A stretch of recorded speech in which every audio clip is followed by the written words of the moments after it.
factionalism, if not in the immediate past, but in the months and the years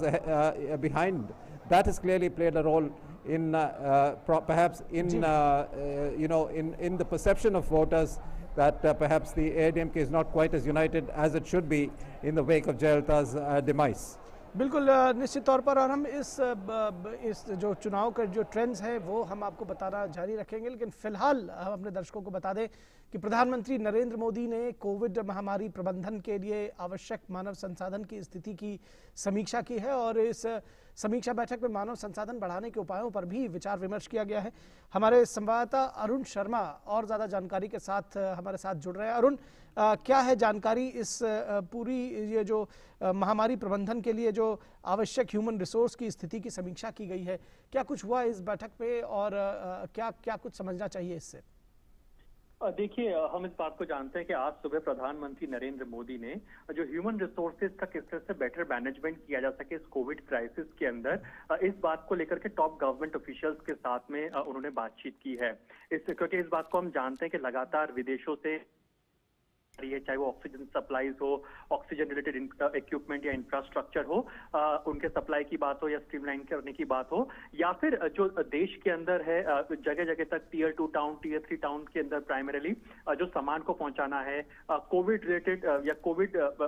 महामारी से जूझने के लिए जो इंफ्रास्ट्रक्चर की जरूरत है, सामान की जरूरत है, उसको पहुंचाना है, तो उसके लिए बेटर ह्यूमन रिसोर्सेज मैनेजमेंट की बहुत ज्यादा जरूरत है। तो इसी को लेकर के आज बातचीत हुई है। इससे पहले हम जानते हैं कि प्रधानमंत्री नरेंद्र मोदी ने जब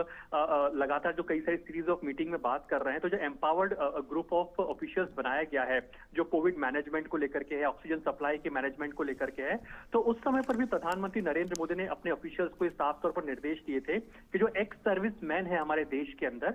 उनको कहीं ना कहीं रोपिन करने की जरूरत है, जिससे कि जो घर में आइसोलेशन के अंदर जो लोग कोविड पेशेंट्स है वो उनको गाइड कर सके ओवर द फोन लाइन। साथ ही साथ जो आर्मी है, आर्मी के अपने जो ह्यूमन रिसोर्सेज मैन पावर है, उनको किस तरह से बेटर ढंग से स्टेट्स के साथ कोऑर्डिनेट करके उनको आगे लेकर के आया जा सकता है, जिससे कि प्राइमरीली जो ह्यूमन रिसोर्सेज का बेटर मैनेजमेंट किया जा सके। क्योंकि इस बात को हम जानते हैं कि क्राइसिस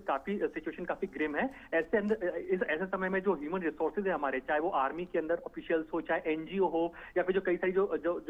कई सारे समूह होते हैं जो कि इस समय पर हेल्प कर रहे हैं, ऐसे लोगों को कैसे बेटर मैनेजमेंट हो सके, कैसे कोऑर्डिनेट कर सकें, और जिन लोगों को जरूरत है इस समय पर अर्जेंसी के अंदर, तो ह्यूमन रिसोर्स कैसे वक्त पर वहां पहुंच सके, इन तमाम मुद्दों पर एक तरह से यहाँ पे बातचीत होती हुई दिखाई दी है, जो आज सुबह प्रधानमंत्री नरेंद्र मोदी ने आज जो बैठक की है। निखिल जी, कुछ अधिकारियों को या जो लोग मेन इसमें जुड़े हुए उनको कुछ मैसेज भी दिया गया है क्या प्रधानमंत्री की तरफ से? जैसे कि आपने बताया कि मानव संसाधन की स्थिति की समीक्षा की गई कि किस तरह से बेहतर तरीके से मानव संसाधन मुहैया कराया जा सके। निश्चित तौर पर जो नीतियां हैं उसकी चर्चा जरूर हुई होगी। कुछ मैसेज भी इस तरह से दिया गया है कैसे इस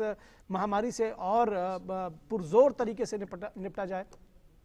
बिल्कुल, देखिए इस टाइम पर जरूरत है, जो हम लगातार हमने देखा कि सीरीज ऑफ मीटिंग प्रधानमंत्री लगातार ले रहे हैं, लगभग हर रोज वो किसी न किसी ग्रुपिंग ऑफ ऑफिशियल्स हो या फिर किसी स्तर पर हाई लेवल मीटिंग्स को वो एक तरह से रिव्यू कर रहे हैं और उनसे बातचीत कर रहे हैं। ऐसे में अगर मैसेजिंग की बात की जाए तो प्रधानमंत्री नरेंद्र मोदी इन जो पहले की जो तमाम मीटिंग्स रही हैं उसमें प्रधानमंत्री नरेंद्र मोदी का फोकस इस बात पर था कि जो नीडी है, जिनको इमीडिएट जरूरत है, कैसे वहां पर बेसिकली पहुंचा जा सके, उनको सहायता पहुंचाई जा सके। That's number 1। स्टेट और सेंटर कोऑर्डिनेशन में कैसे काम कर सकते हैं, स्टेट्स को किन चीजों की जरूरत है जिनकी आपूर्ति प्राइमरीली जो सेंटर की तरफ से की जा सके। That's number 2। Number 3, ex serviceman, यानी कि जो हमारे जो एक्स सर्विसमैन है उनको कैसे रोपिन किया सकता है, बिकॉज उनके पास बहुत ज्यादा एक्सपर्टीज होती है, तो कैसे इन एक्स सर्विसमैन को रोपिन किया जा सके ताकि वो ओवर द फोन लाइन जो लोग होम आइसोलेशन के अंदर है, कोविड पेशेंट्स हैं, उनको कहीं ना कहीं गाइड कर सके, बिकॉज आज की तारीख में लोगों को प्रॉपर गाइडेंस की जरूरत है। तो कैसे एक्स सर्विसमैन को रोपिन किया जा सके जिससे कि उनको गाइडेंस मिल सके फोन के ऊपर ही, क्योंकि कॉल सेंटर की जो फोन लाइंस ओपन की गई है, तो कैसे एक्स सर्विसमैन को रोपिन किया जा सके। नंबर 4, जो आर्मी के हॉस्पिटल्स प्राइमरीली हम देख रहे हैं कि देश भर के अंदर जो भी आर्मी के हॉस्पिटल्स है उनको सिविलियंस के लिए भी ग्रेजुअली खोला जा रहा है, तो कैसे स्टेट्स में जहां पर ज्यादा कोविड केसेस हैं वहां पर कैसे बेटर ह्यूमन रिसोर्सेज का मैनेजमेंट किया जा सके, जहां पे जरूरत है, जहां पे ज्यादा केस लोड बढ़ा हुआ है, जहां पे ज्यादा जरूरत है, तो कैसे ज्यादा बेटर ह्यूमन रिसोर्सेज को मैनेज किया जा सके, बिकॉज कई सारी हेल्प आ रही है इंटरनेशनली, हम देख रहे हैं ऑक्सीजन सप्लाई आ रहा है, लेकिन इस सप्लाई को tier 2 town, town, tier 3 town पहुंचने में कई सारी दिक्कतें हो रही है। तो ऐसे कैसे ह्यूमन रिसोर्सेज को मैनेजमेंट किया जा सके जिससे कि हर व्यक्ति तक जो कि इस समय पर क्राइसिस में उन तक सबसे पहले मदद पहुंचाई जा सके। तो इन कुछ बड़े मुद्दों पर, पॉइंट्स पर एक तरह से बातचीत होती हुई दिखाई दी है। Right.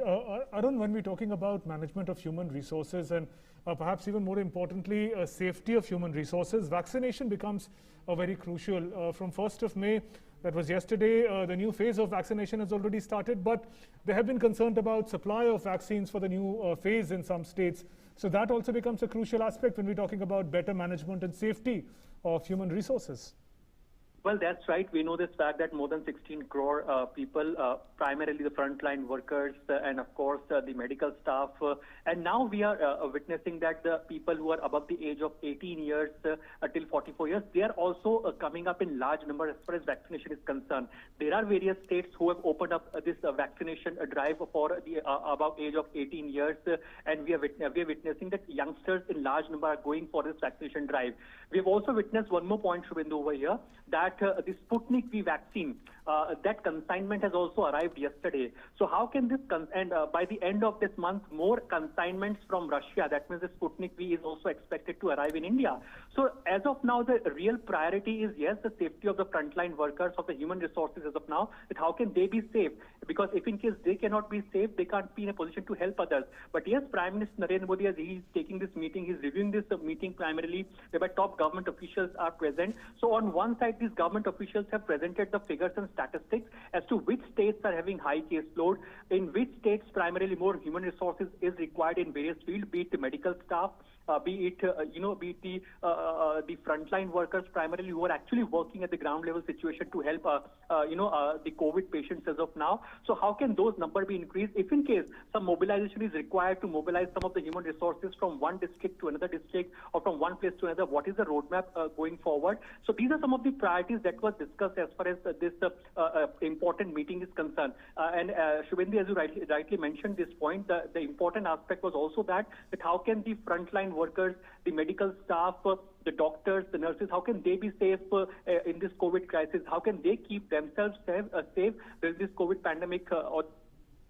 That was also discussed as far as this meeting is concerned. But yes, the primary focus, Shubhendu, is that a lot of consignment from foreign countries is arriving in India. So how can this lot of consignment can be reaching the tier 2 town, tier 3 town, the village level as well, and of course in the big cities whereby the caseload factor is very much high, for example Delhi, Maharashtra, Uttar Pradesh. So how can these consignment that is coming from internationally, how can center and states coordinate with each other? How can human resources will be can be mobilized in each and every state, so that primarily the initial help, the first aid for the COVID patients, primarily the initial help for the COVID patients, that can be ensured. Because yes, as of now the center is getting the input and feedback as of now that there is the human resource deficit as far as some of the places are concerned. So how can human resources can be better managed, and how can human resources can be mobilized from one place to another? So if in case there is a requirement of human resources at one particular place, so that can be mobilized at that place, so that the COVID treatment, the COVID patients can be ensured with the initial help over there. Shubhendu, बिल्कुल, अगर इसको इस तरह से भी देखने की कोशिश करें, जैसा आपने कहा कि स्टेट और सेंटर का जो कोऑर्डिनेशन है उसको भी कहीं ना कहीं इस मीटिंग में ज़रूर उस पर चर्चा हुई होगी। और दूसरी चीज़ ये भी है कि किस तरह से सहायता जो है, ये मानव संसाधन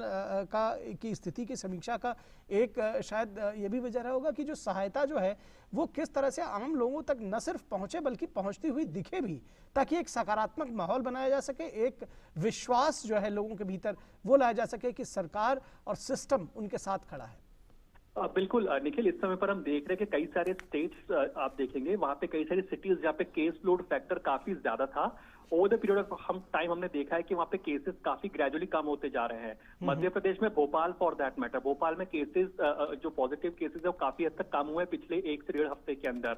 महाराष्ट्र में, मुंबई में देख रहे हैं कि कैसे केसेस ग्रेजुअली धीरे धीरे कम होते दिखाई दे। हालांकि ये बहुत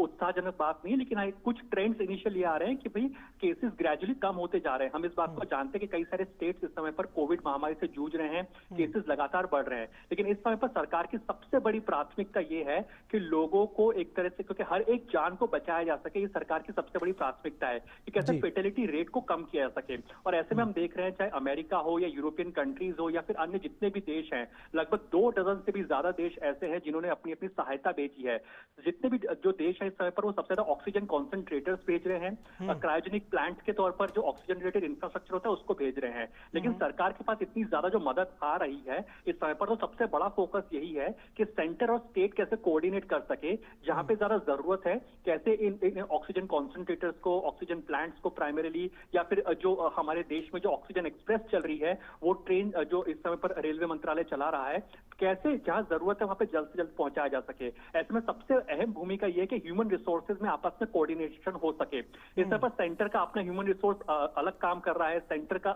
स्टेट के जो ह्यूमन रिसोर्सेज अलग काम कर रहे हैं। कई सारे इंस्टीट्यूशंस है जो कि एनजीओ जिसको आप कह सकते हैं, जो सेल्फ हेल्प ग्रुप्स होते हैं, प्राइमरी जो एनजीओ है प्राइमरीली, वो कहीं ना कहीं आगे निकल करके आ रहे हैं, वो हेल्प कर रहे हैं इस समय पर जो गांव के अंदर या फिर टियर 1 टियर 2 टाउन के अंदर। तो ये सब इनके जो एफर्ट्स कैसे कोऑर्डिनेटेड हो सके, इस बात पर प्राइमरी फोकस एक तरह से रहता हुआ दिखाई दे रहा है कि इनके जो एफर्ट्स है कैसे कोऑर्डिनेटेड रह सके, आपसी तालमेल कैसे हो सके ह्यूमन रिसोर्सेज का या फिर स्टेट्स और सेंटर के बीच में, जिससे कि जो भारी संख्या के अंदर जो